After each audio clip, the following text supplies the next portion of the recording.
You take a sip, you swallow, and within seconds, an X-ray image can show us exactly what is going on inside your esophagus.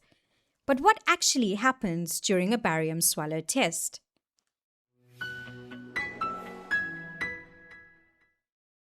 Hey guys, and welcome to How to Gastro, Medical Lectures Made Easy, presented by me, Dr. I. Govender. So in today's video, we'll be doing a deep dive into the barium swallow test. So let's get started. So what is the barium swallow test? So a barium swallow is an imaging test used primarily to evaluate the esophagus and assess swallowing, the esophageal structure, and the esophageal function. So barium sulfate is a radio-opaque contrast agent that coats the lining of the upper gastrointestinal tract, allowing the esophagus and other structures to be visualized on X-ray. So from this definition of the barium swallow test or the barium swallow procedure, we understand that it's an imaging test that uses a radio-opaque or something that doesn't allow X-rays to pass through contrast medium to visualize the structure of the upper gastrointestinal tract, particularly the esophagus. So in this image here, we see the patient drinking the contrast medium, and then we see the radiographer able to take X-ray images of the patient's esophagus with the radio-opaque substance showing up on the X-rays. So what does a barium swallow test evaluate? So as briefly explored in the previous slide, the barium swallow test evaluates the esophageal anatomy, the esophageal lumen, meaning is the tube hollow where the substance actually passes through without any difficulty? The swallowing and transit, are there any points with kinks or inability of the medium to pass, meaning that there's structural abnormalities? It also assesses motility, meaning is the substance able to move freely or is it being met with any issues or obstructions? It also assesses strictures or narrowing of the esophagus, diverticula, which are abnormal pouches or sacs that may develop in the esophagus. It looks for masses such as esophageal cancer, for example. Mucosal abnormalities, meaning abnormalities within the innermost lining of the esophagus, such as an esophageal ulcer, for example, which is an erosion of that mucosal lining. And it also assesses the gastrointestinal junction, which is the point at which the stomach and the esophagus meet right here. So this is basically what the barium swallow test evaluates in a nutshell. And in this image here, we see again the patient consuming the barium sulfate solution, and then we see what a normal aspect of the esophagus and stomach looks like. And this is an X-ray with barium, and this is an X-ray without barium. We can't really see the internal organs of the thorax, but barium makes it possible for us to visualize the inner organs more easily. So what does a normal barium swallow test look like? So a normal barium swallow test demonstrates normal esophageal anatomy and the function of the esophagus with smooth passage of the contrast through the esophagus without evidence of any obstruction, abnormal narrowing, diverticular, or significant motility abnormality. So as we see here, the patient has consumed the solution and it seems to have passed quite freely without any difficulty or obstructions or narrowings being present. And so now, because we know what the normal aspect looks like, let's look at some abnormalities on a barium swallow test, starting with a Zenker's Diverticulum. So a Zenker's Diverticulum is a pulsation or pseudo-diverticulum which arises through the pharyngoesophageal junction, typically just above the cricopharyngeal muscle. So as we can see here, this is an abnormal pouch, and usually what happens here in these patients is food actually begins to collect there and they suffer from halitosis, they suffer from aspiration. So it's an abnormal pouch that develops just here above the cricopharyngeal muscle. So on a barium swallow exam, a Zenker's Diverticulum appears as a contrast-filled outpouching posteriorly at the pharyngoesophageal junction. Moving on, this is what a stricture or narrowing looks like. So an esophageal stricture is an abnormal narrowing of the esophageal lumen that can obstruct the normal passage of food and can cause dysphagia, which is a difficulty in swallowing. So on a barium swallow exam, an esophageal stricture appears as a localized narrowing of the esophageal lumen with possible proximal dilation and delayed passage of contrast. So as we can see here, this is what the stricture or narrowing of the esophagus looks like. Patients here will complain of dysphagia or a difficulty in swallowing or food sort of sticking or getting stuck when they try to swallow. And as we can see here, the portion just before the stricture is usually dilated a bit. And then here we will also have the contrast taking its time to move through the stricture, and we will have a delayed passage of the contrast. And this can also be examined on the barium swallow exam. Esophageal varices on a barium swallow exam. So esophageal varices are enlarged, dilated veins within the esophageal wall, and they most commonly develop in people with advanced liver disease. So on a barium swallow, esophageal varices appear as multiple serpiginous filling defects along the esophageal wall, producing a characteristic worm-like appearance. As we can see here, it looks like many worms sort of worming around the esophagus, and we can see portions where the contrast hasn't actually lined the lumen of the esophageal wall because the varice is present.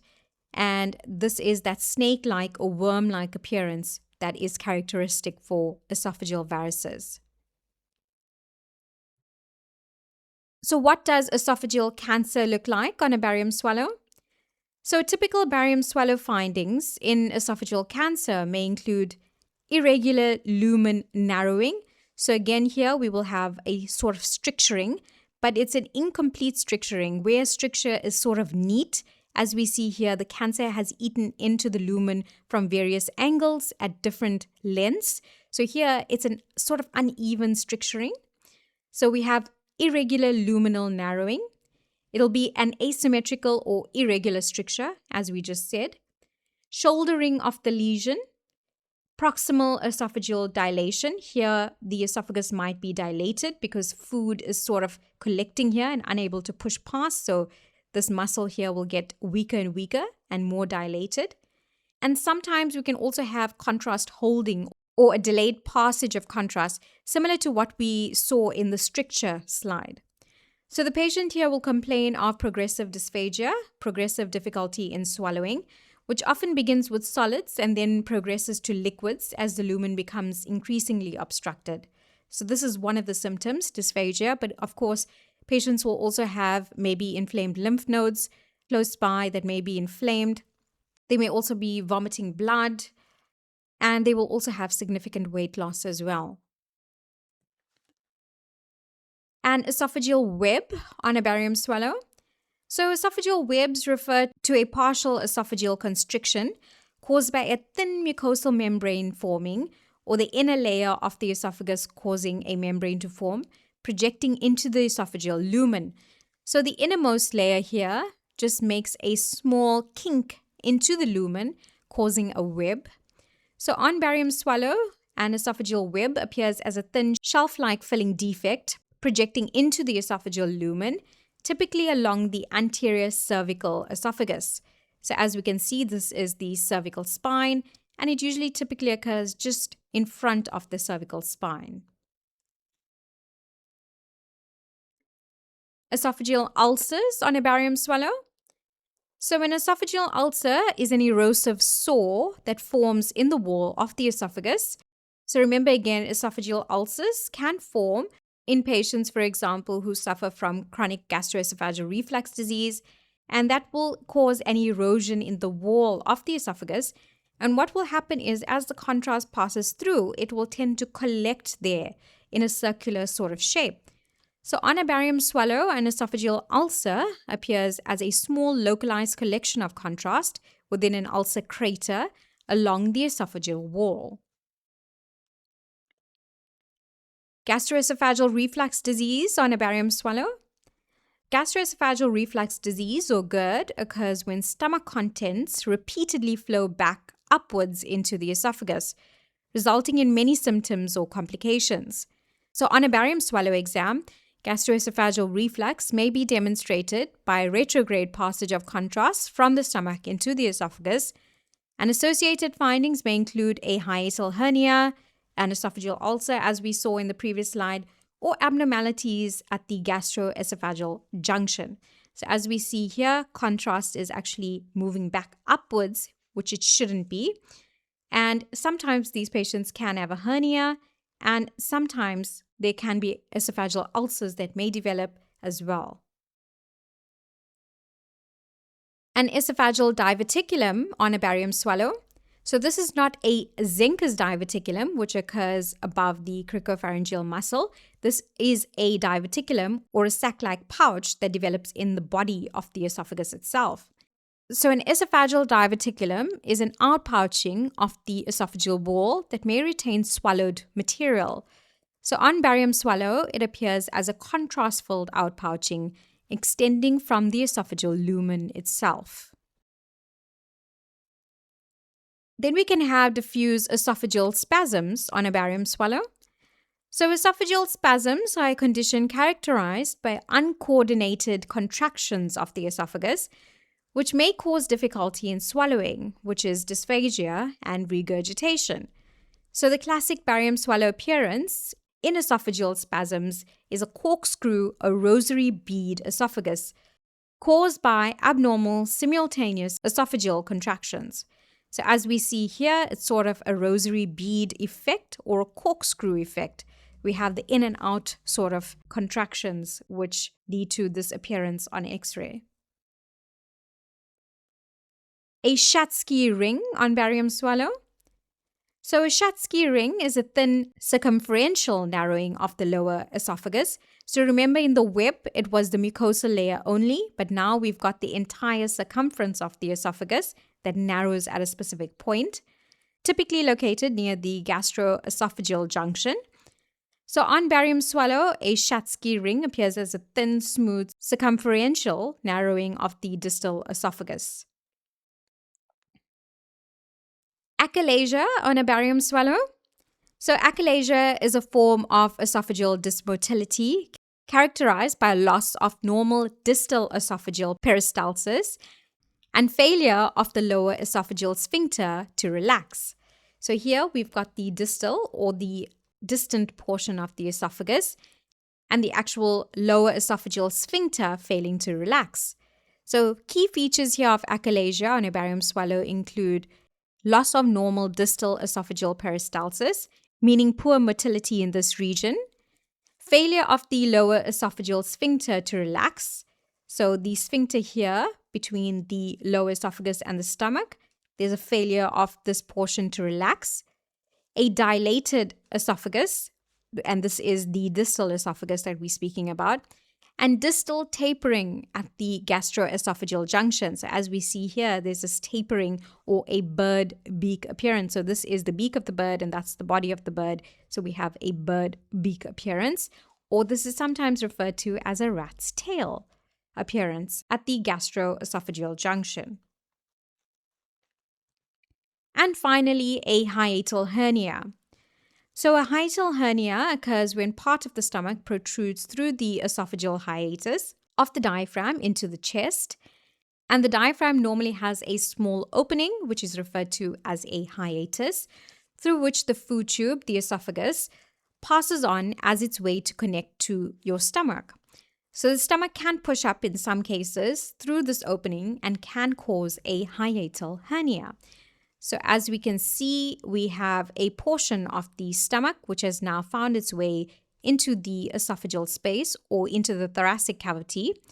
And we see the gastroesophageal junction here, which means that this portion here is actually stomach that's in the thoracic cavity. And there's the diaphragm. So remember, the stomach usually sits down here. So on barium swallow, a hiatal hernia may appear as an upward displacement of the gastroesophageal junction and or part of the stomach through the diaphragmatic hiatus. So as we can see, we have this bubble or bulge that is appearing above the diaphragm, and we see the gastroesophageal junction way up in the thorax, and it should actually be at this point where the esophagus and the stomach meet, just below the diaphragm. And so the take-home message. So as we've just seen, a barium swallow test is a valuable imaging study used to assess the structure, function, swallowing, and motility of the esophagus. So understanding the normal appearance and recognizing abnormal patterns on the study can help doctors identify esophageal pathologies and can help guide the appropriate further evaluation. And that brings us to the end of this video. Thank you guys so much for watching. Hope you found the presentation very interesting and informative. Please make sure to like, comment, subscribe, and to share this video with someone you think may find it beneficial. Take care, and I'll see you in the next one. Bye for now.